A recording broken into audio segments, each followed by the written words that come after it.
little louder?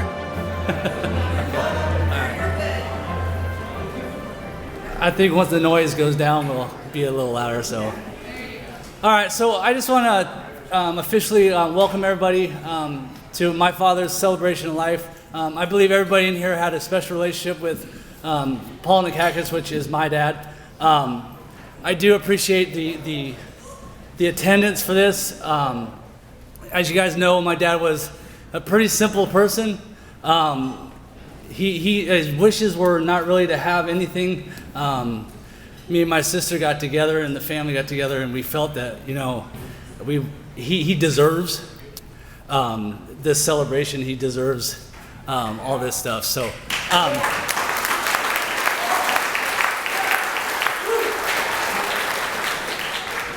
But again, we appreciate all of the support and the love that was shown to us through this hard time. His wife, Donna, has appreciated everything that you guys have done and shared with her, all right? As everybody knows, or not know, it is not easy. It's something hard that we will have to go through, and we will go through it, and we'll get through it as a family, all right? I'm going to start off with saying a couple of words about my dad. It took me a while to describe my dad. I mean, my dad, like I said, is simple. He's loving. He was a great father. He was a great dad. He was a great husband. He's just great. If I could sit here, there's not a whole lot I can sit back as his own son, which believe me, I have pissed him off many times. I can't even understand. I mean, he just doesn't get that mad. He dealt with things very. He dealt with things very cordially and very, very settled. So, for that, I do love my dad, and he would be dearly missed by me, of course. All right. So, as you all know, I am from the military. I retired in the military, so I chose to do an acronym here. And the first word that came to my head was hero. All right. So after all these years, you kind of figure, you're like, oh, you see these hero movies, and what does hero mean? Well, now I know what hero means. All right. My father is my hero. All right. So I'm going to read a couple of the speech that I wrote, and I'm going to break down hero into an acronym. Okay.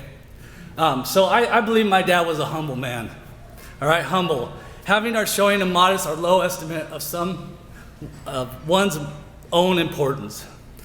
My dad, the carpenter, he has been at this trade since before he finished high school.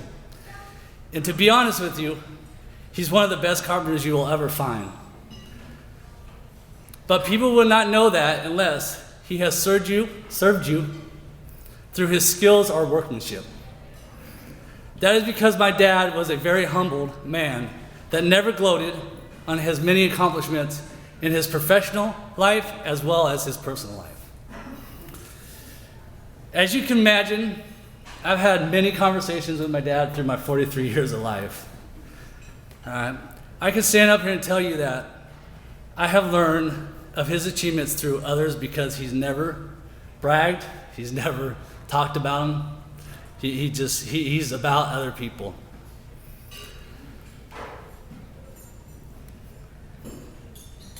My father is a very, very accomplished man, and one would not know by having a casual conversation with him. Dad, I am very proud of you in all your lifetime achievements. All right, that's humble. That's the H in the hero. So the E, I chose example. A person or thing regarded in terms of their fitness to be imitated or likelihood of their being imitated. From the time I was a little boy to this very day, my dad has set the example on how to be a kind, thoughtful, and loving man, husband, dad, and friend. It has been not only a privilege to be guided through life from such a wonderful father, but also a blessing that I got to spend 43 years following such a great leader, my dad. So if you guys know my dad, and of course all you do, I got the privilege and the blessing to live with him for a long time inside of a little house. My dad always had a routine. In the morning, he never missed a beat, never missed a beat. He would wake up usually very early, depending on what was going on the job site that day.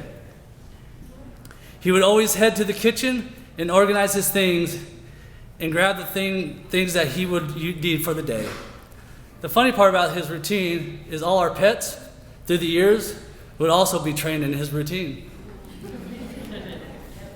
Yes, even his fish.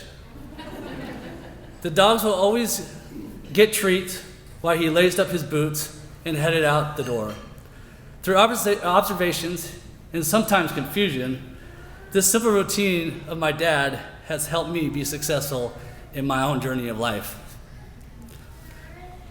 I chose respect for R, a feeling a deep admiration for someone or something elicited by their abilities, qualities, or achievements. Everyone must respect to be respected. My dad has gained respect not only within his house, but from many different people outside his house.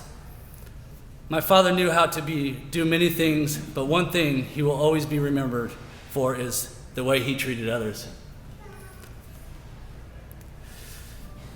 This story I believe all my siblings can attest to, but we followed through with his wishes because each one of us have a great deal of respect for our Father.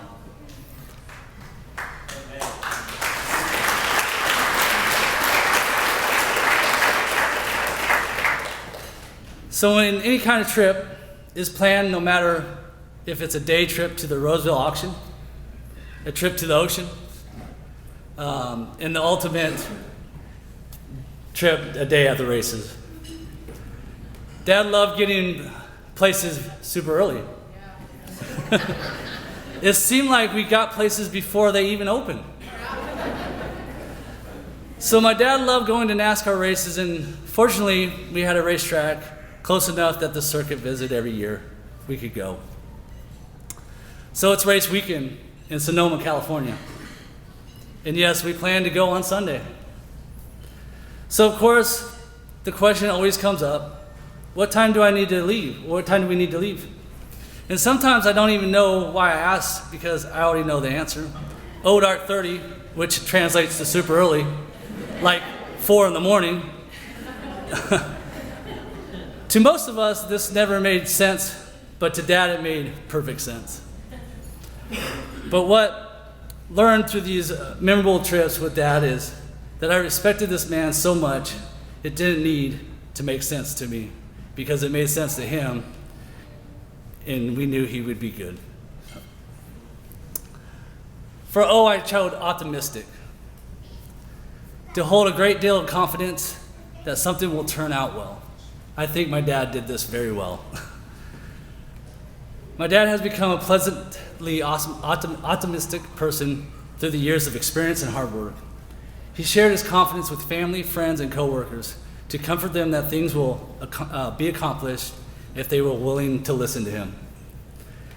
He did not only use this model at work to accomplish projects, he also used this model with his children. And for that, it has shown me how to be confident within life and concentrate on the positive, which has proven to accomplish things easier. So after spending 8.5 years in the military, I chose it was time to get out. The first person I called was my father to share this news with. The nice thing about this conversation was he did not make it about him. Instead, he listened and supported my decision.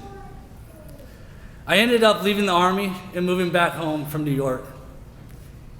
He even set it up to get me a job working with him once I got home. Little did I know, he was being optimistic with my decision through support and love, which for that I was able to regroup and get my life back together and rejoin the Army. And as of May, I was able to retire with 21 years of honorable military service.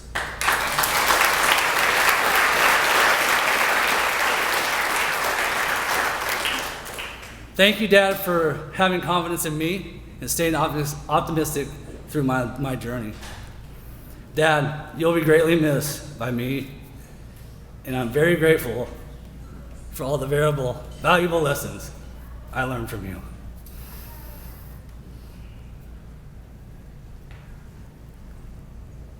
I don't know who I'll call.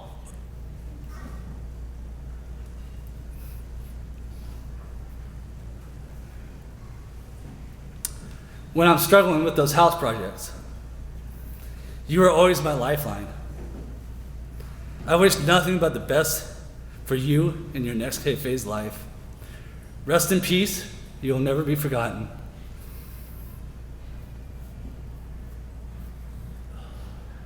I love you, Dad, Father.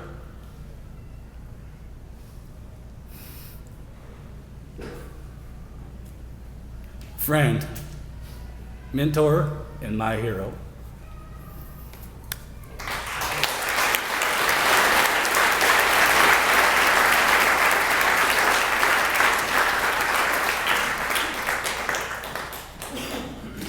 We all know, and I'm sure we all have some good stories from, so I will open up the podium for anybody that would like to come up and speak and share a memory or whatever you would like to share about my father. So whoever would like to come up, you can walk up. It doesn't have to be in order, it doesn't matter. And then my sister will close it out after everybody's done, okay? So whoever wants to come up, you can come on up.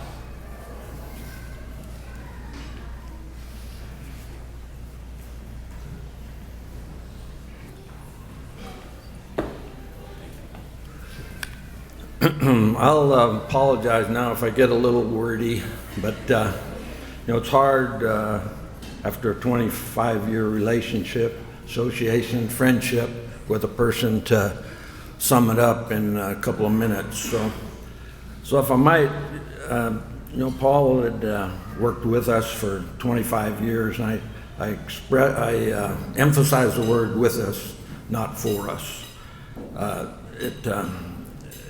So we were gonna, a few months ago, it was about 3 months or so, I was talking to Paul. We were just gonna have a retirement dinner for him, as we do to longtime employees, because he had informed us that this was gonna be his last summer. He's gonna finish this job up in Newcastle that we had phase 2 or something last summer, and he was doing phase 3 this summer, one of those summer wonders where there's 8 months worth of work they make you do in 6 weeks.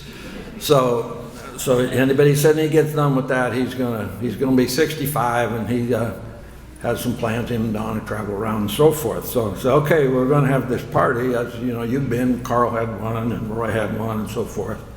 And I'd give him a bad time. I'd say, now don't forget, Paul, we get to the end, you're gonna have to get up and give speech, because people are gonna be talking about you, and so you're gonna have to, say something.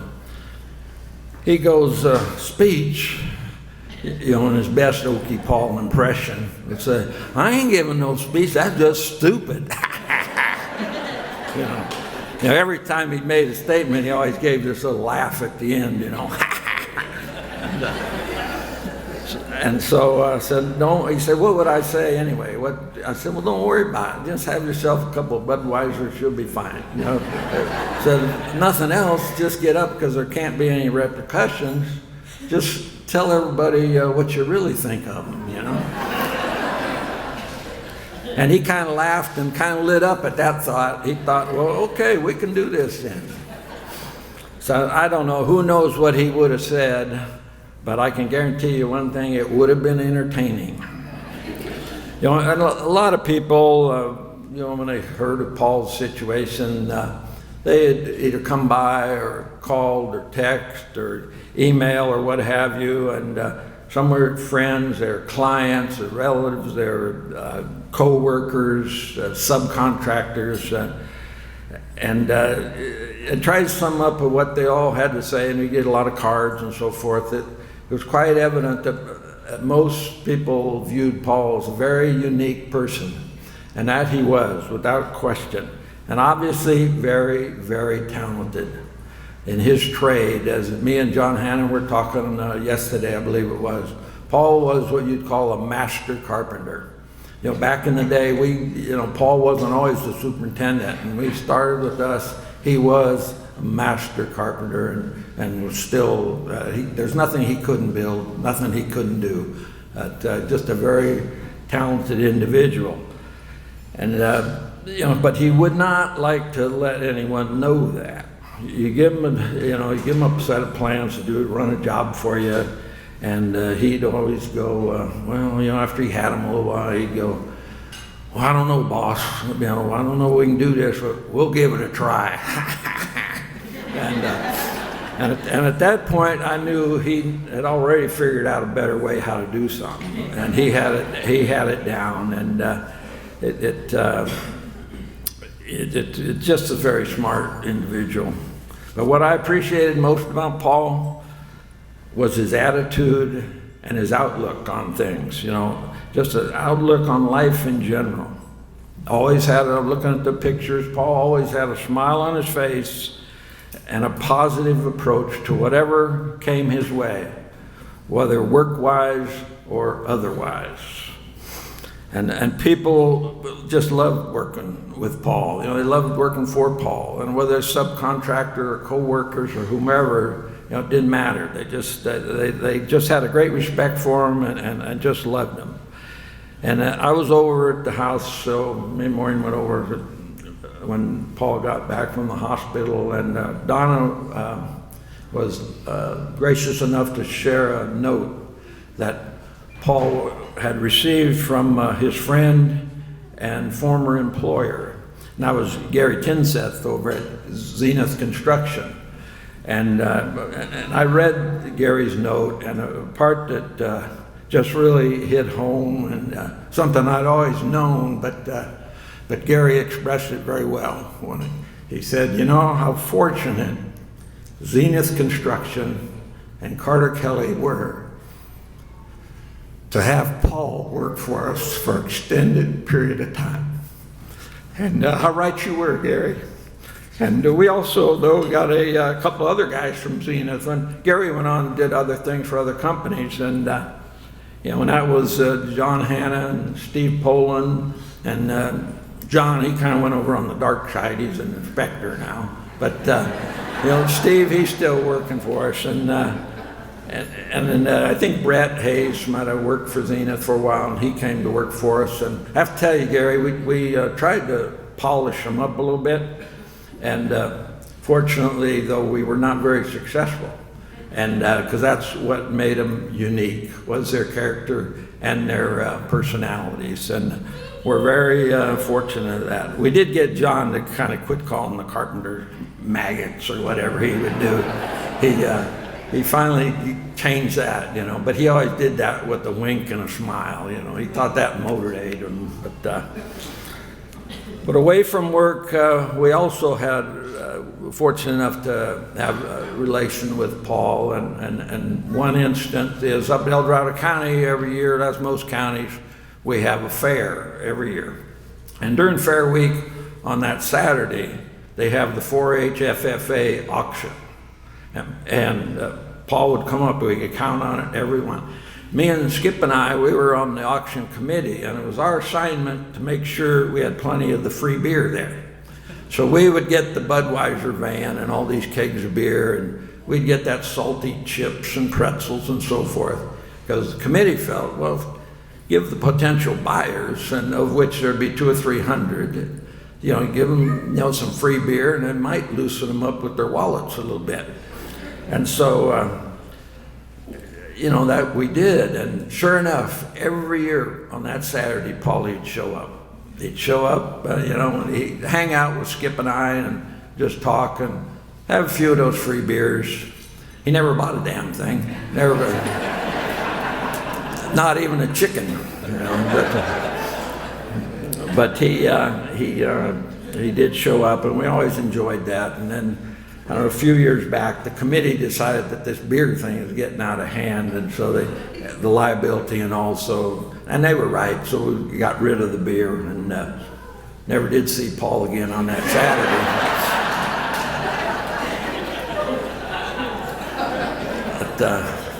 But I told Skip, I'm not sure Paul was really coming to see us. What do you think? And but as mentioned earlier, he loved his NASCAR and racing in general. So now, in closing, I want to tell you a couple of stories about. The first one about Paul and one of our longtime clients. That's the El Dorado County Office of Education. And I think it kind of represents how all of our clients that worked with Paul just came to love and respect him. So Kathy Daniels, I don't know if she's here. She was going to show up, I know. She had given us this job. It was like a 12,000, 14,000, two-story building with these bridges that connected one building to another and all that kind of stuff. And I knew it was a perfect job for Paul. So we go to this pre-job meeting. They always have a pre-job meeting where you get the architect, the owner, the contractor, consultants, maybe the people, the end users of the project, and we all get together and throw out plans on the table, and everybody tries to impress each other with their knowledge. Except Paul. Paul would never do that. And I would go to these meetings, especially when Paul was involved, just to watch the expression on the owners' faces. And sure enough, then we had this meeting, and Kathy, who was a good friend of mine, she says, "Can I talk to you a minute after this meeting?" I said, "Oh, sure, no problem." So everybody left, and Kathy, she didn't know Paul at all, never worked with him. "So who is this guy, Paul?" And I said, "Well, don't worry. He'd been working with us a couple of months, and I hear he's really good, and I'm sure he'll do you a great job." Paul had worked for us 15 years at that point, but she didn't really need to know that. So I said, "I'll tell you what, Kathy, if it doesn't work out, I'm going to give you a call in a month, or come over in a month, 5, 6 weeks, whatever it is. And if it's not working out between you and Paul, we'll switch, we'll get a new superintendent for you or whatever." She says, "Okay, don't forget." Because she's at this meeting, I was looking at her and she was glaring at me. So sure enough, and I would see Paul every week, and I said, "How's the job going?" "We're all great, Kathy's great, and we're just going along good, no problems at all." Which I pretty much knew that the way it'd be, because Kathy's pretty construction oriented. Her husband is a contractor, even though she knows more than he does. But so I go over, "Hey, Kathy, how's it going? I got good news for you." She says, "Yeah, what's that?" Says, "I got a replacement. I got somebody I can switch." I didn't really, but I knew they were getting along. And she glared at me again and said, "If you remove Paul from this job site, you'll never work for job education again. Trust me." So but that's representative of how people would get to know Paul and get to respect again all the talent he had. And it's just it was just amazing. And that was going to be my only story, but lucky for you, I found another one. And that happened on the way over here. We're coming down East Roseville. We come down from Placerville. We come down East Roseville Parkway, and we pass that new firehouse over on the left. I think it's Station 6, or anyway. And Paul built that firehouse.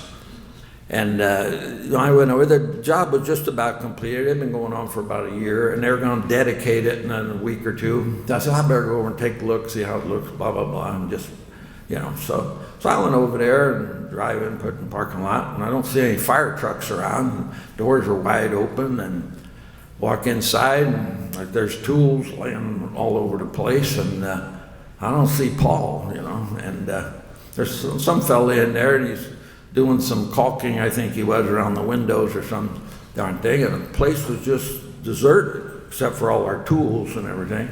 I said, "Hey, fellows, you seen Paul? Was he around here?" I said, "Yeah, he was here." He says, "I don't know, the firehouse got a call, some fire somewhere. I don't know, maybe he went with them." I go, "What?" He wouldn't just, yeah, so I said, "I'll hang around here a while." So I hung around 20, 30 minutes, and sure enough, here comes this big hook and ladder truck or whatever, and some other truck. and there's Paul riding shotgun. And he's got this hat on that's actually, the fireman big hat and all that goes in the back. He's got this hat on, and he gets up, hey, what's up, boss? Said, evidently, they took Paul out onto the fire. And truth be told, he probably told them how to put it out. But that again is just an example. That's a true story. That is just an example of what people came to know and love about Paul. And in closing, what I want to give some advice to maybe some of you younger folks that, especially if you're in construction and you're going to go on and be superintendents and so forth, and you're going to come across problems, and it's going to be situations, there always is, can't help it. Just take a moment when that happens, and just think for a moment about Paul and what he might have done in your situation. Do yourself a favor, think of that, and you can't go wrong, trust me. So with that, I just think, looking at all the folks out here, what a testament to a life well spent. So if I had a drink, you do, so raise your glass, and here's to Paulie, just a great individual.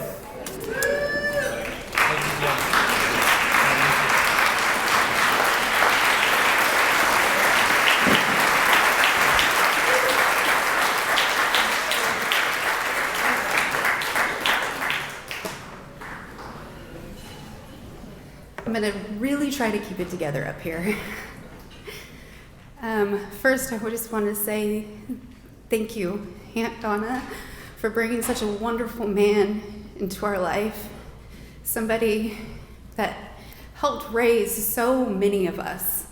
He's family to a lot of you, but, about 30 years ago when he came into our life, he became family to so many of us. There's so many of us in here that call him Uncle Paul. Can you guys all stand up for me, please?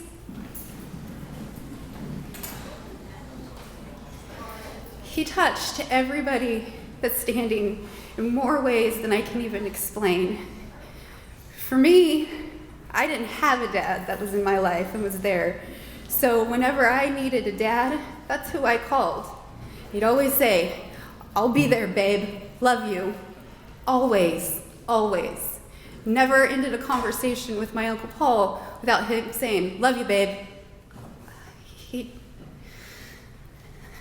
My Uncle Paul walked me down the aisle. My Uncle Paul was there to be a good role model and a good man. Show you, how a good man can be. I'm getting ahead of myself, I'm shaking. I just loved him so much, and I'm just gonna miss him. Uncle Paul was get up, like he said, early in the morning, early. Coffee was made, because he started it the night before, and then by noon, it was Bud Light. It started Budweiser, but then, after the time started coming around, it was suggested maybe he should switch to Bud Light. And then I just, we had so many weekends where it was always, everybody was just at Aunt Donna and Uncle Paul's house. We were always there, hanging out, having a good time. Uncle Paul usually fell asleep in the recliner about 7 o'clock. And then we have so many pictures, and I hope they're on the picture roll that they do at the end. We put tiaras on him and little sequins purses. We would tickle his nose, and he would wake up, he would just laugh. He's like, "Oh, you girls." And he was usually outnumbered because most of us there were all women. I have just so many good memories, and I had the pleasure of getting to tell him all of this before he passed, and I'm so thankful for that. I got to tell him how much I love him and how much he meant to me, and thank you for always being there for me whenever I called. No matter what any of us needed, Uncle Paul always did it. No matter what. He was just such a good man, and he will be missed. Thank you.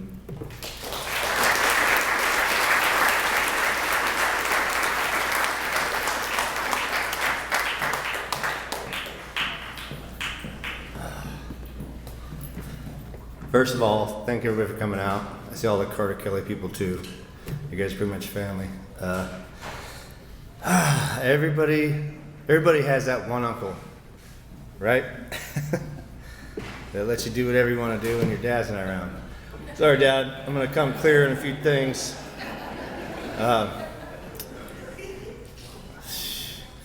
We'd go fishing. I don't remember my age. I know it wasn't drinking age, but we'd go out in this little aluminum boat. It was camouflage that all of us learned to ski on.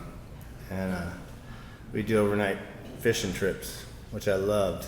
I still do. And my dad, George, Paul's oldest brother, he'd fall asleep first. You know, he'd, oh, brother, we're gonna fish and striper, we're gonna catch all these fish, we're gonna kick ass and win, blah, blah, blah. And Paul would go, ha, ha, ha, ha. All right. So my dad would fall asleep, probably like, I don't know, 9:30. I'm in front of the boat. He said, Toby-san. That's what Paul called me, Toby-san. I don't know why, but I wasn't the Karate Kid, but he always called me Toby-san. My dad, so it just stuck with me. So it was always Toby-san. Hey, Toby-san. Anyhow,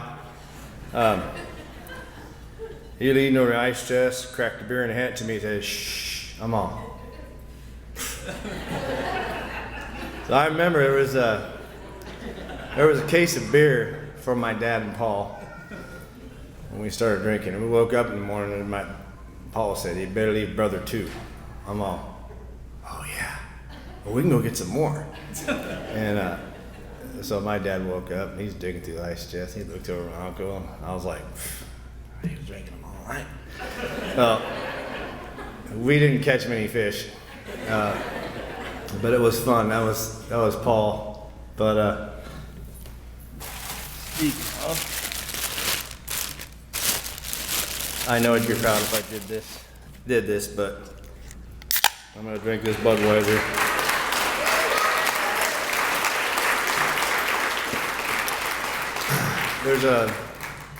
There's a lot of stories. Some are probably not appropriate, and some are pretty funny. I see around all the cousins, you know, Davis's, Joey, Cheyenne. I mean, I'll tell one real quick because I'm sure people want to talk.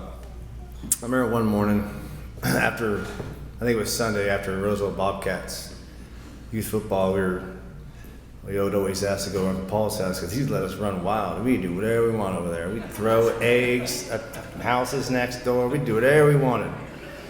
I remember, like a lot of eggs. Ketchup. Paul would come out. Paul would come out to make coffee in the morning and he'd stand in the kitchen like this. You know, he's doing dishes and he'd look up. He'd look up again and he'd hear two kids run off. That was me and this guy. I want to see who could shoot the mustard the farthest hit the fence and out of the kitchen window. But Paul would go, yep, you little assholes are going to clean that fence. He would just, it was like, and then one day, it was actually that same day, later that day, Paul decided he was going to cook us pancakes, so that was cheap and easy. He knew how to cook pancakes. But Paul, he wasn't a chef. So we're all running around, Angie, Sean, all of us. Billy, Kelly, all of us, Skip, Nikki. We're running around, he's making these, hey, Paul, make them big old pancakes. He's like, all right. So he'd start cooking them pancakes, and he couldn't make them fast enough. And then 30 minutes goes by, he's like, dang, these kids are eating the shit out of those. It must be really good. I'll make some more. Well, we stopped coming. And he comes outside. There's me and Sean and Joey and Skip, Billy. We're taking the pancakes to see if we can throw them against the fence and make them stick. We're not eating them. And there's Paul. If you know Paul's stance, it's...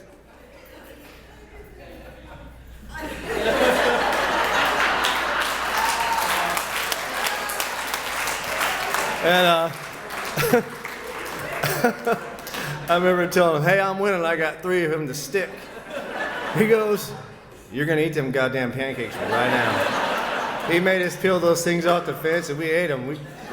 He said, there's stuff on it. Rinse it off. And we ate them. But anywho, Paul's my fishing buddy. I mean, you guys say early, and he did get up early. He was so fun to go fishing with. I mean, he was always strategic when we went fishing. I just went along with it. There's never one time I called him and said, hey man, there's a striper tournament tomorrow. You want to go? Oh yeah.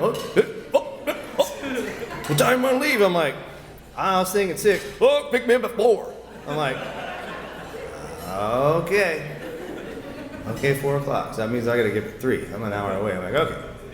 I get there like 15 minutes early. He's standing there with his tackle box and his ice chest and his beer on his 3rd or 4th, ready to go. I say, dang, huh? You gonna drink beer? Yep. Here, let me explain something to you. I'm like, oh, go ahead. He goes, there's a difference when you get up early to go to work. When you get up early to go fishing, ain't no goddamn time you can't drink. I'm like, all right. So we get halfway, he'd open one, hand it over to me. That one make you feel better. Okay. Shit, well, I drank 1, drank 2. I'd pull over and eat some food because my stomach hurt. And anyhow, I'll miss my fishing buddy forever, my uncle. And thanks everybody for coming out. If you got a story, come and tell. I mean, I got more, but you have to come talk to me to hear them because they're not appropriate. So I'll be more than happy to tell you them. Thanks for coming out. Miss you, Uncle Paul. Cheers, buddy. I love you.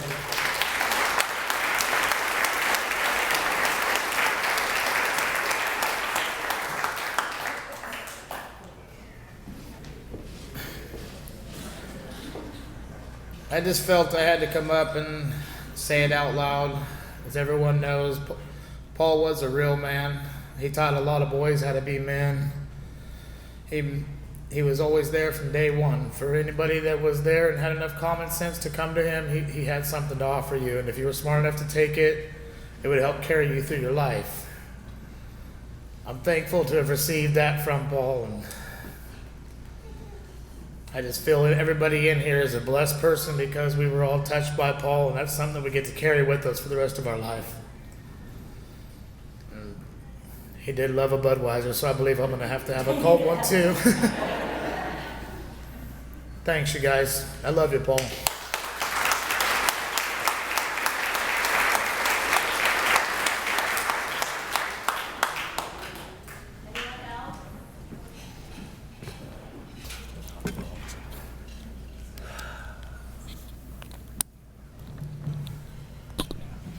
Well,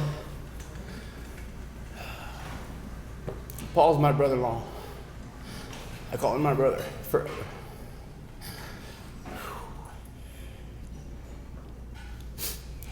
Anyways, Paul, as everybody's already said, he was there for everybody. It didn't matter who you were. You know, if you needed something, you wanted something, whatever. He helped me multiple times. He helped my family. You know, I'm Donna's brother, if anybody doesn't know that. And not to mention, he helped my sister.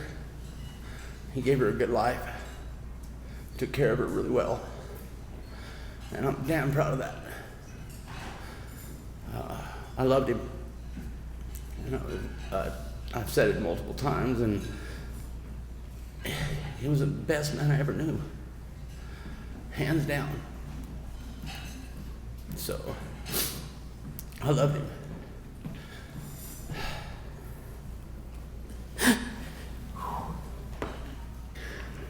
This is my son Daniel. He's even helped him too, multiple times. Thank you, Paul. Thank you for everything. You're a damn good man. I love you. Thank you.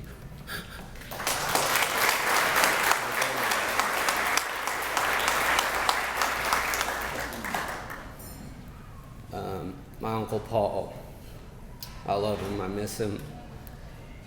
I wish I got more memories with him. The only thing that I regret is not being able to ever get to work with him. I went a couple times, but it just never worked out. But that's one thing that I wish that I would have got a chance to do, was work next to him, for sure. I love you, Uncle.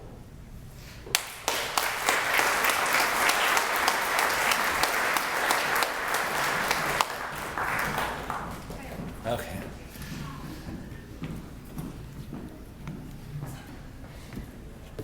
Nice, Kaya.